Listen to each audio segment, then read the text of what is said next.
আসসালামু আলাইকুম শেখ। ওয়ালাইকুম আসসালাম রহমতুল্লাহ বরকাতুহ। জি।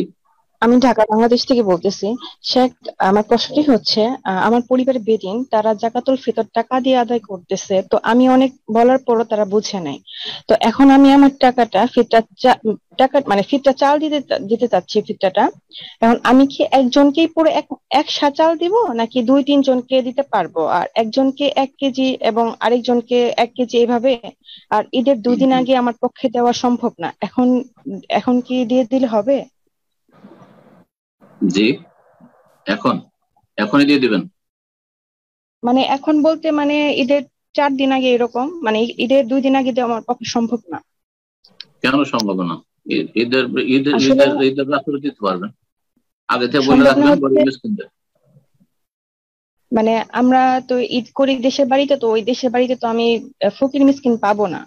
তো এই জন্য সম্ভব না আমার জন্য। দেশের বাড়িতে গ্রামে আরো ফকির মিসকিন রয়েছে, শহরের চাইতে বেশি।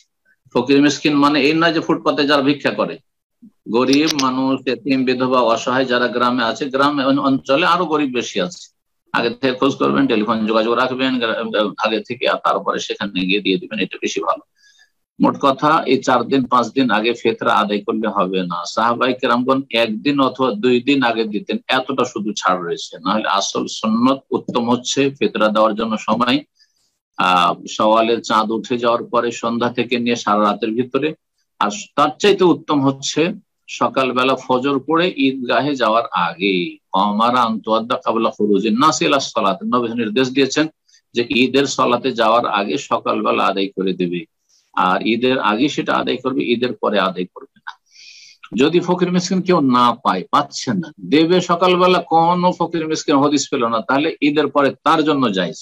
তার জন্য জায়েজ, সে নিরুপায়, কিন্তু আগে থেকে চেষ্টা রাখতে হবে।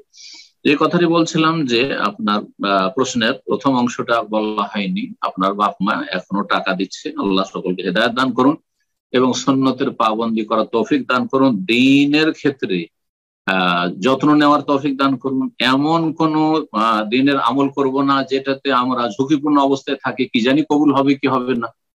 তারা যারা টাকা দিয়ে ফিতরা দিচ্ছে, কবুল হতে পারে না হইতে পারে, কিন্তু যারা খাদ্যদ্রব্য দিয়ে ফিতরা দিচ্ছে তার নিশ্চিত কবুল হবে, কারণ এটি হচ্ছে আল্লাহর বিধান, এটি হচ্ছে রাসূলুল্লাহ সাল্লাল্লাহু আলাইহি ওয়াসাল্লাম নিয়ে আসা বিধান, এটি হচ্ছে স্পষ্ট হাদিস।